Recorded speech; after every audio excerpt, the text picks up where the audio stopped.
Seja bem-vindo ao 4º Congresso Internacional de Tecnologia na Educação. Meu nome é Sheila Ribeiro, sou coordenadora do curso de Medicina Veterinária e, em nome do Unisalesiano, agradeço a sua participação nesse evento tão relevante na atualidade. Hoje nós teremos a palestra com a psicóloga Marcela Coeck. Passo a palavra para iniciar a palestra. Bom, primeiramente eu queria agradecer o convite da Sheila. Acho muito legal essa ideia da gente, poder transitar em outras áreas do conhecimento. Fico muito feliz aí de poder trazer a psicologia aí para a medicina veterinária. Espero contribuir na minha fala, né? Vou falar um pouquinho da importância de cuidar da saúde mental do profissional de medicina veterinária.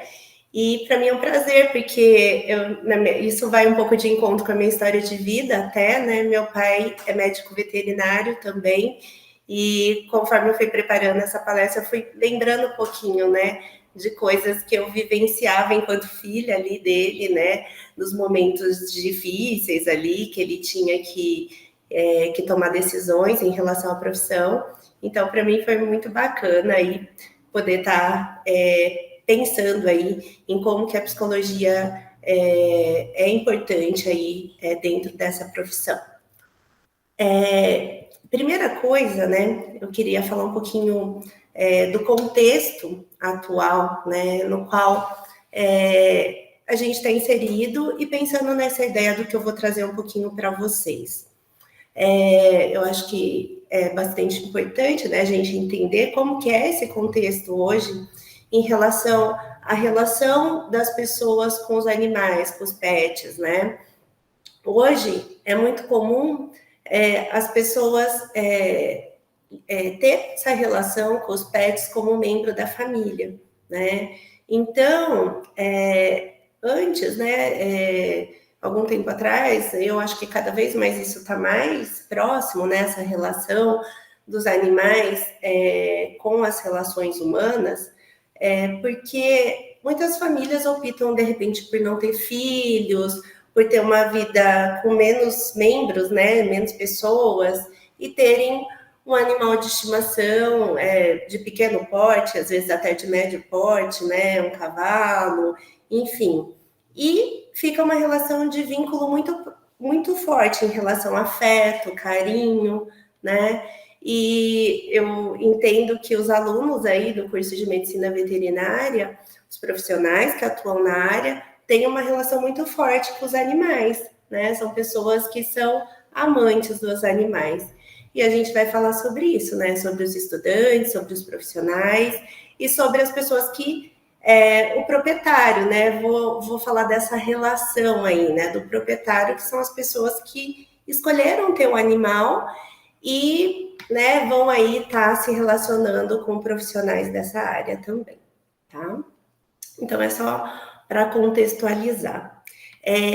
Alguns aspectos que eu trouxe, né, para essa palestra foi falar sobre a eutanásia em animais, né? O quanto isso implica nos aspectos psicológicos aí desse profissional do médico veterinário, né? Então, assim, foi até legal, assim, porque eu fui dar uma compreendida aí, né, na prática do médico veterinário, e eu entendi, né, que é muito comum, né, essa prática, é muito comum o médico o profissional aí, médico veterinário, se deparar com essa situação, com essa necessidade de ter que abreviar a vida do paciente, né, do animal. E isso vai afetar as pessoas envolvidas, né, nessa prática. Tanto o profissional quanto o proprietário, o dono desse animal, né?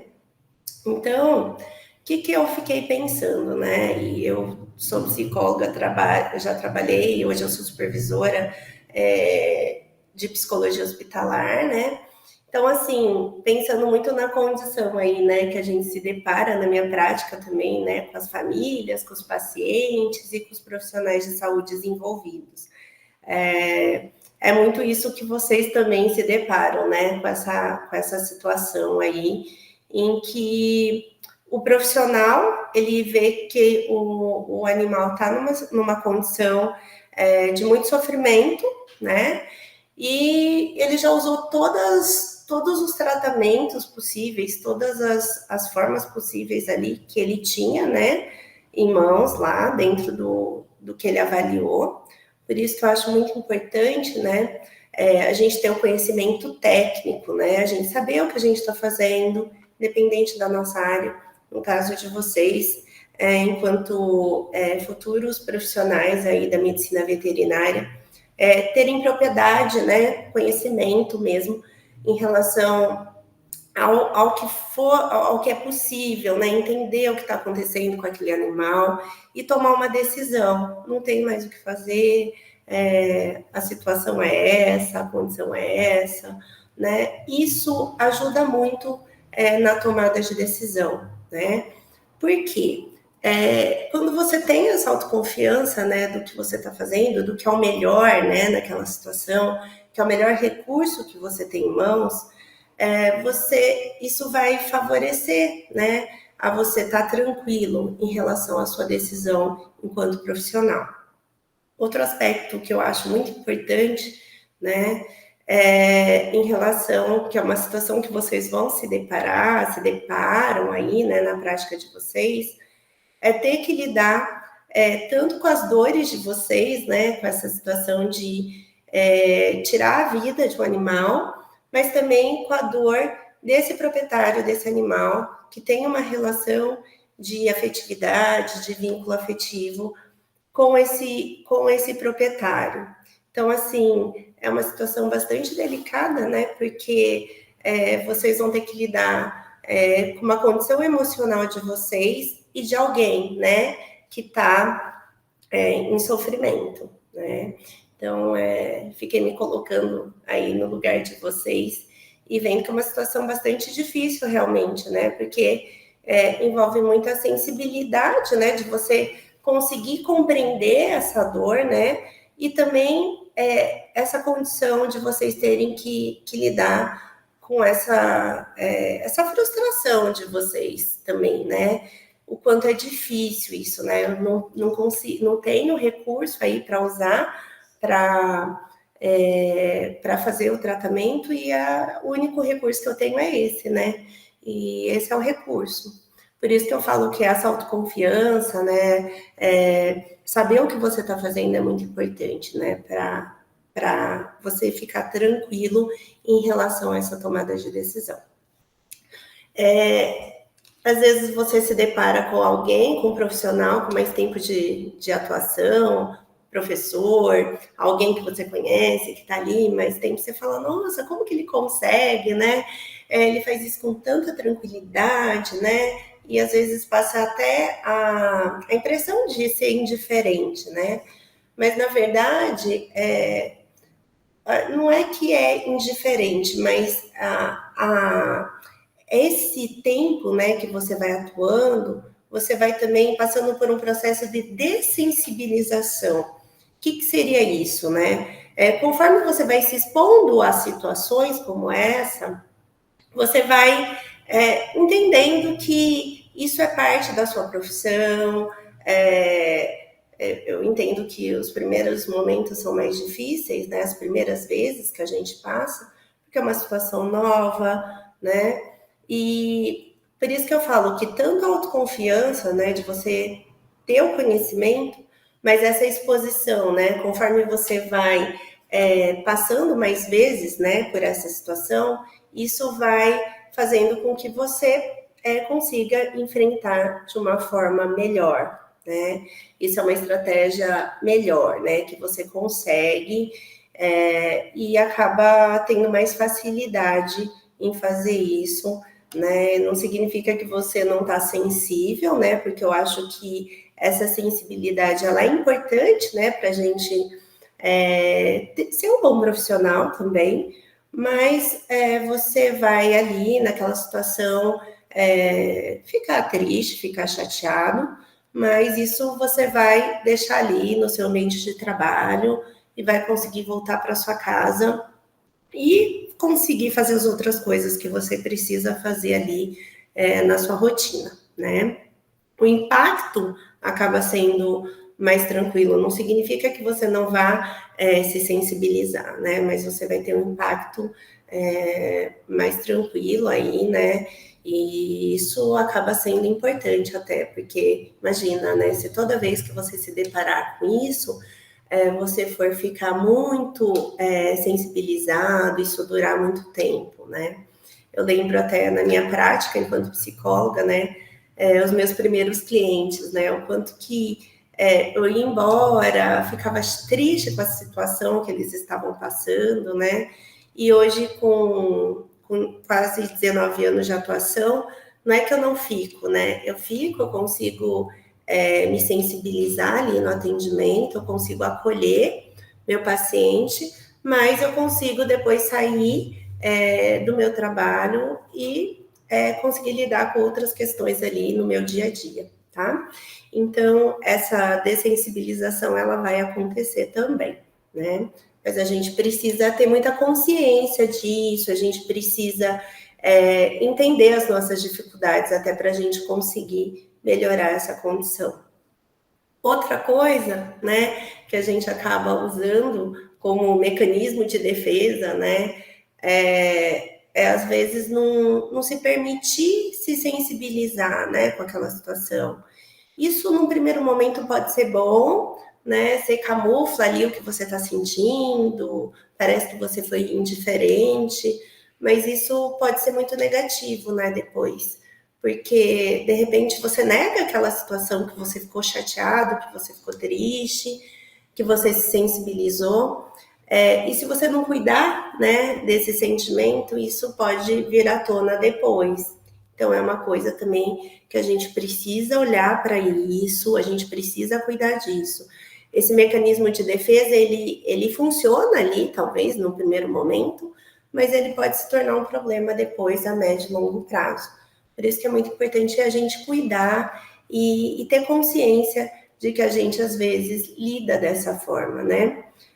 Às vezes você perde uma pessoa querida da sua família, acontece alguma coisa triste, você terminou um namoro, por exemplo. Aí você fala assim, eu não tô nem aí, né? Eu vou sair, vou bagunçar com os meus amigos, mas na verdade você tá triste. E você não respeita aquele sentimento. Isso, aparentemente, assim, parece que, tá tudo bem, né? Tá tudo tranquilo. Mas em outro momento isso pode ser muito negativo. Então a gente precisa cuidar disso também, tá? O que também tem relação aí, né, quando a gente fala da eutanásia? O vínculo do profissional com o animal, né? Vai ter situações que vocês vão passar, que vocês passam aí, né, dentro dos estágios de vocês, tal, que o animal fica muito tempo em tratamento, ele fica ali no hospital, ele passa dias, e você vai se vinculando com ele, né? Assim como a gente se vincula com as pessoas, a gente se vincula com os animais também. E quanto mais vínculo a gente tem, né, mais a gente vai se sensibilizar, mais difícil vai se tornar uma prática como essa, né? E também tem as variações de vocês, entre vocês, né? Vão ter pessoas que são mais emotivas, que dentro da nossa história de vida se sensibilizam mais com algumas situações e outras pessoas que lidam de uma forma menos emotiva. Então, isso também vai influenciar, né, na nossa forma de lidar. Por isso que é muito importante a gente ter um bom autoconhecimento, né, em relação a gente. É muito importante a gente ficar atento como a gente lida com as situações, né, na nossa vida, no nosso dia a dia, com situações difíceis, como que a gente reage diante dessas situações, né?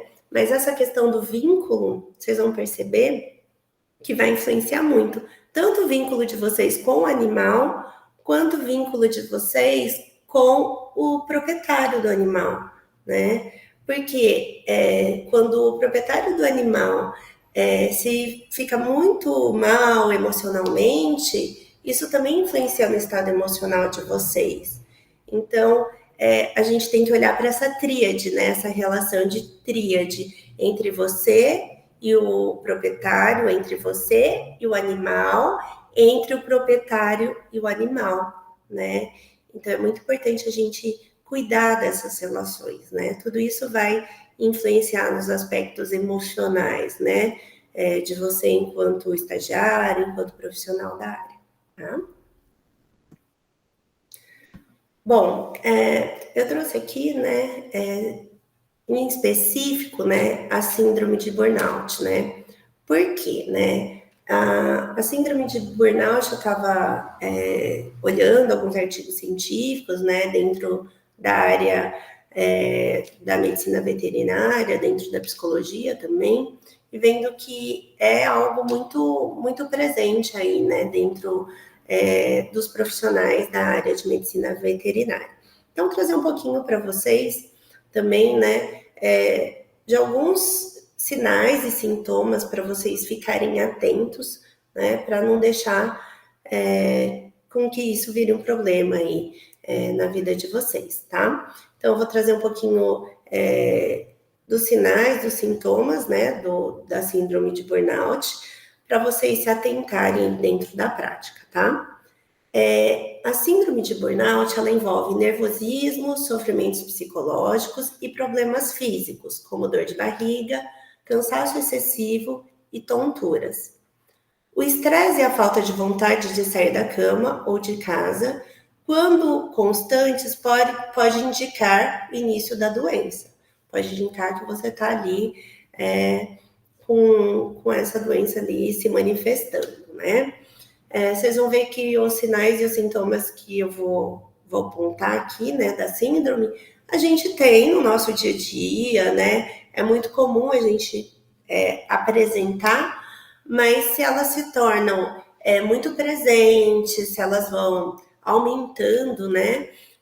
Ficando muito, persistindo muito, é hora da gente procurar ajuda, tá? Porque uma situação ou outra, um dia ou outro, a gente tem mesmo esses sintomas, mas a persistência já é um ponto de sinal aí para a gente estar olhando, para a gente estar atento, né? Então, é muito importante que a gente fique atento a esses sinais e sintomas, tá? Cansaço excessivo, físico e mental, dor de cabeça frequente, alterações no apetite, tanto de não comer quanto comer demais, né? Às vezes a gente acha que é só o comer excessivo por estar ansioso, mas o não comer também pode ser um sintoma mesmo. Por exemplo, se você é uma pessoa que se alimenta bem, você para de comer, você come pouco, você não está conseguindo comer, você já percebe que não é uma coisa, né? Não é um estado seu dentro do esperado. Por isso que eu falo, né, que o nosso autoconhecimento é muito importante. Porque quando essas mudanças começam a acontecer, se a gente estiver atento a nós, né, ao nosso comportamento, isso vai ajudar muito na condição da gente se cuidar, né, na condição da gente olhar para o que está acontecendo, né? Porque se está tendo uma mudança, né? Por exemplo, você dorme super bem, aí você começa a ter insônia, né? Você começa a ter insônia, dificuldade de dormir, ou você acorda muitas vezes no meio da noite, coisa que não acontecia antes. Isso é um ponto de alerta para a gente falar, poxa, o que está acontecendo? Né? Alguma coisa está acontecendo. Eu falo que nada é do nada, né? Nada acontece do nada. Se a gente está tendo uma alteração, né, de comportamento, alguma coisa está errada, alguma coisa não anda bem, né? Eu gosto sempre da perguntinha: o que aconteceu para eu estar tendo essa insônia, né? Porque se você vai lá, né, e toma um remedinho, eu vou tomar esse, não tô tendo insônia, então eu vou tomar um remédio, pronto. Vai resolver? Vai. Só que eu não vou conseguir saber o que aconteceu, o que está desencadeando essa insônia. Eu não estou falando que não é para tomar remédio, né? Eu não estou sendo contra. Desde que seja tem o acompanhamento de um profissional, não tem problema. Mas o que a gente não pode é passar por cima sem entender o que está acontecendo, né? Porque às vezes porque se isso vem acontecendo, é porque tem alguma coisa que está desencadeando esse comportamento, tá? Então, por isso que a gente tem que estar muito atento a isso e buscar resolver, né?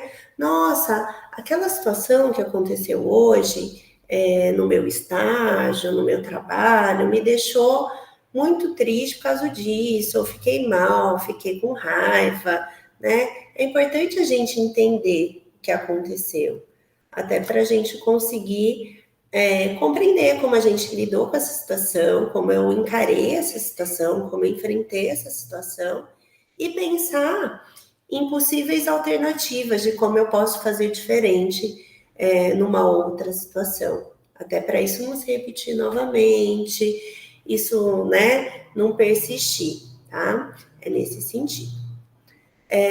Dificuldade de concentração também é um sintoma. Sentimentos de fracasso e insegurança, né? Isso vai atrapalhar também na sua prática, na sua atuação, né? Imagina você se sentir fracassado, inseguro, diante de uma situação, num próximo, né, atendimento, né, numa próxima situação, isso também vai atrapalhar, né, a sua prática. Então, é muito importante a gente estar atento ao que a gente está sentindo, né? A gente tem que estar em constante autoobservação. Às vezes é difícil, né, a gente ter essa autoobservação, porque muitas vezes na nossa própria história de vida não foi ensinado para a gente olhar para a gente olhar para os nossos comportamentos. Então, às vezes a gente não tem esse hábito de fazer isso, né? Mas é sempre legal você terminar o dia e avaliar como foi o seu dia, o que você está sentindo, o que você sentiu, por que você sentiu aquilo, qual foi a situação que desencadeou aquele sentimento. Tudo isso é importante, tá? Um outro sintoma é negatividade constante. Tudo é muito nebuloso, tudo é muito negativo, tudo vai dar errado, nada tá bom, né? Pensamentos negativos muito presentes, aquele olhar muito pessimista das coisas, né? Que tudo dá errado com você, que tudo que você faz não é legal, né? Então, tudo isso acaba sendo muito presente, muito constante, tá? Outros sintomas, né? Sentimento de derrota e de desesperança, mesma coisa, né? Do otimismo. É quando você não consegue ver uma alternativa, né? Positiva, que você se sente derrotado, você tem aquele comportamento de ficar falando que você é ruim, que você é incompetente, que nada do que você faz dá certo, né? Sentimentos de incompetência entra também, alterações repentinas de humor, de repente você tá bem, de repente você tá triste, de repente você tá chorando, de repente você tá com raiva, o humor se alterando muito, né, por conta dessa fadiga, né, do trabalho, do cansaço, dos problemas que vão ocorrendo e você não vai cuidando. Eu falo que na vida, né, a gente precisa, eu gosto de usar a metáfora do copo de água que vai enchendo. Se a gente não cuidar, né, de lembrar de tomar a água, né, que está no copo, ou a gente lembrar de despejar a água vai continuar caindo, né, os problemas vão continuar acontecendo. E se a gente não conseguir fazer isso, se a gente não fizer isso, né, com certa frequência, o nosso copo sempre vai estar derramando, né? Sempre vai estar extrapolando ali, né? Então, por isso que é muito importante esse cuidado, né? É uma profissão de vocês que exige muito cuidado. Por tudo isso que eu falei, né? Por todas as situações que vocês enfrentam aí na prática de vocês, tá? Se você se perceber muito isolado, não querendo falar com ninguém, também é um sintoma. Muita fadiga, muito cansaço, vive cansado, né? Muito frequente. Pressão alta, dores musculares, problemas gastrointestinais, alteração nos batimentos cardíacos. Percebem que o aspecto emocional, ele vai refletir no nosso corpo, né? Eu falo que se a gente não está bem emocionalmente, isso reflete no nosso corpo, né? No nosso físico. E o inverso também é verdadeiro, né? Quando a gente não está bem, você está doente, tem uma gripe, os aspectos emocionais também são comprometidos. Por isso que a gente precisa cuidar, né? Tanto da nossa saúde física quanto da nossa saúde emocional. São aspectos muito importantes aí em relação ao nosso cuidado. E vocês, assim como eu, né, a gente cuida do outro, né? E para a gente cuidar do outro, a gente precisa cuidar da gente, né? A gente precisa estar bem com a gente para cuidar do outro. Isso influencia muito, né? Na forma como a gente vai fazer o nosso atendimento, né? Então, vocês, além de cuidarem do animal, vocês acabam tendo que cuidar também ali, né? Do cuidador, né? Do proprietário desse animal. Então, vocês lidam com pessoas e com animais, né? E vocês precisam cuidar de vocês. Vocês precisam estar bem com vocês, né? Em aspectos físicos e emocionais, para poder cuidar tanto dos animais quanto lidar com o proprietário desse animal, que vocês acabam também participando desse cuidado, tá?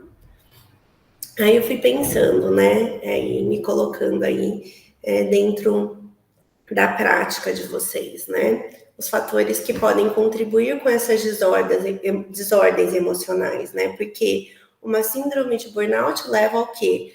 Leva um transtorno de ansiedade, leva a uma depressão, né? Se isso não é cuidado, vai trazendo outros transtornos, outros problemas de saúde mental, né? Então, por isso que essa atenção, né, para esses sinais se tornam muito relevantes aí, tá? Que eu pensei, né, nos fatores que podem contribuir? Deve ter muitos outros, né, que vocês, estando aí na prática de vocês, vão identificando, tá? Mas as longas horas de trabalho, né, situações em que vocês precisam atender urgência, plantão, imagino que vocês façam esse trabalho também. Fiquem muito, é uma situação que o animal está ali, está fragilizado, isso exige muito empenho, muita concentração de vocês. Então, às vezes vocês estão passando por uma situação mais delicada na vida pessoal de vocês, né? Isso influencia também nesses aspectos, né? Por isso que eu falo, né? Cuidar de vocês, porque além das demandas, né, da própria profissão, tem as demandas da vida pessoal.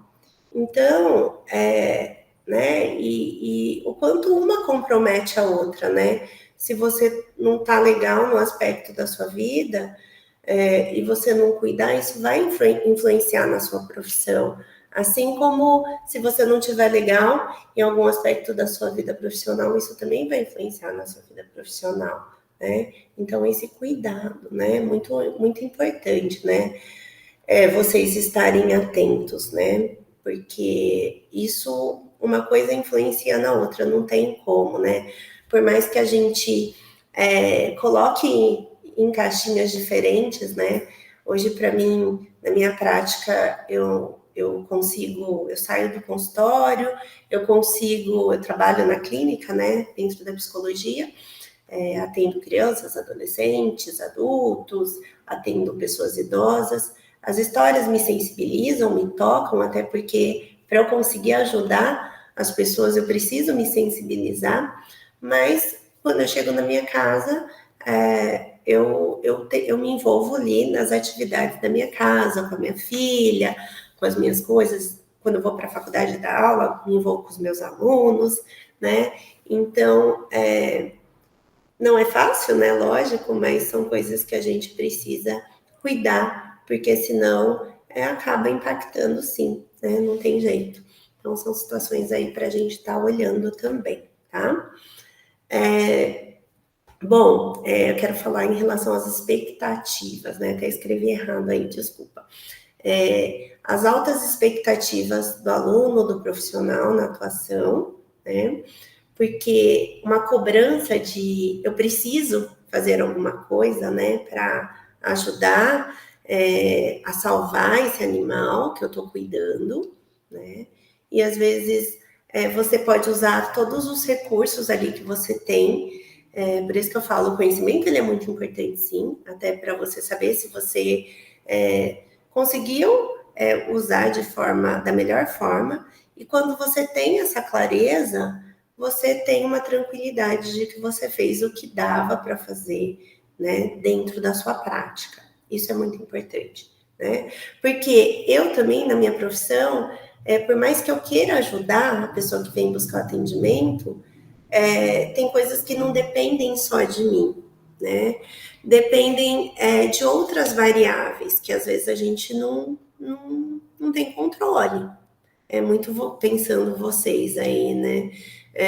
O médico também, né? O paciente, ele pode usar todos os recursos ali, mas chega num ponto em que tem um limite, né? Existe esse limite. Então, tem coisas que a gente precisa entender isso, né? Porque senão a gente se frustra muito mesmo. Tem uma frustração muito grande.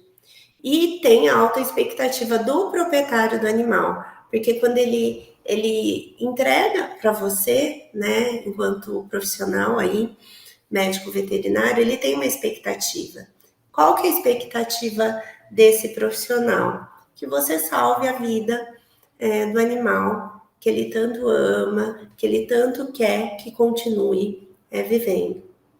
Então, além de vocês lidarem com a expectativa de vocês, que vocês precisam, que vocês colocam, que vocês querem salvar a vida daquele animal, tem essa expectativa do proprietário desse animal. Por isso que eu falo, né? Vocês vivenciam situações muito, muito intensas, né? Em relação a essa cobrança de vocês, em relação à cobrança desse proprietário do animal. Por isso que a saúde emocional de vocês precisa ser cuidada, né? Precisa estar em dia, né?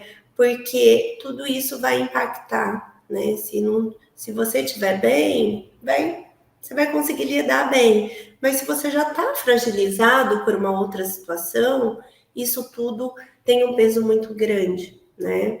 Então, você lidar, né, com essas demandas emocionais, né, dos donos dos animais já é muito grande. Se você se cobrar muito, ainda vai ser mais difícil ainda, né? Então, a gente precisa cuidar disso, né? Porque a gente sabe que, né, e vocês estão ali, né? Quando vocês precisam dar essa informação de que não tem mais o que fazer, no caso de um animal que vai ter que passar por uma eutanásia, vocês têm que informar que o animal morreu, que não vai ter o que fazer com aquele animal. São situações bem difíceis, bem delicadas, e lidar com essa reação, né? Eu falo que para a gente lidar com a dor do outro é muito difícil, né? A gente não gosta. Eu brinco, né, até em sala de aula. Quando o amigo tá chorando, o que a gente faz? Para de chorar, não chora não. A gente abraça, pede para parar de chorar. Por quê? Porque a gente tem dificuldade de lidar com a dor do outro, né? E é difícil mesmo. Mas é aquilo, né? O proprietário do animal, ele tá triste, ele tá sofrendo e ele vai ter que sentir aquilo, né? É parte do processo, né? De luto, de perda. E às vezes vocês também vão ter que sentir isso, né? Vão ter que ficar triste, elaborar esse luto, elaborar essa perda desse animal. né? Isso é parte, o que a gente não pode é não cuidar, né? Eu ficar triste, né? É esperado, né? Não tem nada de errado nisso, né? O que eu tenho que cuidar é a extensão que eu vou ter em relação a isso, né? Como que isso vai repercutir na minha vida, né? Isso está me impedindo de, numa outra situação, agora eu tenho medo de fazer outro procedimento porque isso aconteceu. Então, assim, eu preciso estar muito atento. Por isso que eu falo que essa autoobservação ela é muito importante, né? A gente está muito atento em relação a como a gente vai lidando com essas demandas, tá? Isso é muito importante. Bom, o que eu quero trazer aqui, né, para a gente pensar, para vocês pensarem, né, a questão da prevenção, né? Ai, Marcela, como que eu posso fazer, né, para conseguir essa saúde, né, emocional, cuidar da minha saúde emocional? Eu falo que é isso, né? Não tem como falar da emocional sem falar da saúde física também, né? Para prevenir situações que vocês tenham comprometimentos aí de quadros que levem vocês ao adoecimento, né? Então, a gente precisa cuidar, e não é cuidar em uma situação específica, é cuidar, né, com constância da nossa vida, né? Às vezes você fala assim, eu preciso muito cuidar eu sou apaixonada por animais, eu preciso cuidar do animal, né? Você precisa cuidar, mas você precisa cuidar de você para você conseguir cuidar desse animal. Eu atendo bastante criança, adolescente, eu ouço relato dos pais, né? Eu cuido mais do meu filho do que de mim, eu não cuido de mim. Aí, uma coisa que eu sempre falo, você só vai conseguir cuidar do seu filho se você cuidar de você primeiro, né? É muito legal, é muito bom a intenção de você querer cuidar do seu filho, mas você não pode deixar de cuidar de você, porque os cuidados, esse cuidado do cuidador, né, no caso de vocês, né, enquanto cuidadores, aí, enquanto profissionais que vão cuidar, né, vocês precisam estar bem, tá? Então, por isso que isso é muito importante. Cuidar da saúde física e emocional, né? Ter uma boa alimentação, ter um sono adequado, né? Fazer toda a higiene do sono, né? Evitar ficar em telas antes de dormir. Muitos de vocês aí estudam, às vezes, né? Tem uma rotina de estudo, de trabalho muito puxada, mas cuidar para não ficar sem dormir certinho, né? Não ficar prolongando essas noites. Eu sei que às vezes uma situação ou outra vocês precisam estudar até mais tarde, porque não deu dentro da rotina tal, mas depois ajustar e voltar a ter um sono adequado. Fazer uma atividade física, incluir isso na rotina de vocês, né? Porque isso melhora a condição tanto física quanto emocional, né? Fazer coisas que proporcionem prazer, né? Fazer coisas que faz vocês se sentirem bem, né, na rotina, desde uma coisa simples, você fala, eu não tenho tempo, minha vida é corrida, mas desde uma coisa simples, tomar um sorvete, sair com alguém que você gosta para bater um papo, ouvir uma música que você gosta durante o banho, né, coisas simples, né, nada, né, às vezes que vai exigir muito, né, colocar isso de fato na rotina de vocês, isso vai ser muito importante também, né. Autoconhecimento, né? Ter um bom autoconhecimento para poder identificar tudo isso que eu falei, que às vezes a gente vai atropelando as coisas, né? E não vai se observando, né? Percebendo o impacto que as situações têm na nossa vida e o quanto isso ajuda bastante, porque se você identifica que algo não foi legal, que está acontecendo alguma coisa que não está te deixando bem, você já consegue tomar uma providência e cuidar, né? Fazer alguma coisa para mudar aquela condição, né? Então, esse autoconhecimento é muito importante. a psicoterapia, fazer um acompanhamento psicológico ajuda bastante nesse autoconhecimento, né? Dentro da psicologia, quando o aluno entra para fazer o curso, a gente fala para o aluno que fazer o acompanhamento psicológico é muito importante, né? A gente é psicólogo, a gente atende, ajuda as pessoas, mas a gente também precisa de ajuda, a gente também tem nossos problemas, a gente tem as nossas demandas. Por isso que é muito importante esse acompanhamento em algumas vezes, tá? Em alguns casos, não tenham esse tipo de resistência quando vocês perceberem que vocês precisam de ajuda, né? Em alguns casos também ajuda médica, né? De repente é uma situação que você está percebendo que não está legal, que você está precisando de um acompanhamento com psiquiatra, enfim, com alguma especialidade aí, e é muito importante também que a gente aceite que em alguns momentos a gente vai precisar dessa ajuda médica, tá bom? Foi o que eu consegui pensar aí, né, em relação a estar contribuindo aí para estar conversando com vocês. Espero ter ajudado, espero ter contribuído de alguma forma. Agradeço muito, né, o convite, a oportunidade de estar aqui falando com vocês. E depois, se tiver alguma dúvida, alguma coisa, posso também deixar meu e-mail com a Sheila, um canal de comunicação para a gente estar se falando, tá bom? Muito obrigada, Sheila, pela oportunidade de estar aqui com vocês. Não sei se era isso, né, a expectativa, o que você precisava que eu trouxesse, mas eu, de qualquer forma, fico muito feliz de ter participado. Sim, foi muito, suas palavras foram super enriquecedoras. Quero agradecer sua participação, tenho certeza que esse momento foi de grande valia, né? Está sendo para todos os participantes, estudantes e profissionais médicos veterinários. E, em nome do Unisalesiano, agradecemos a sua participação.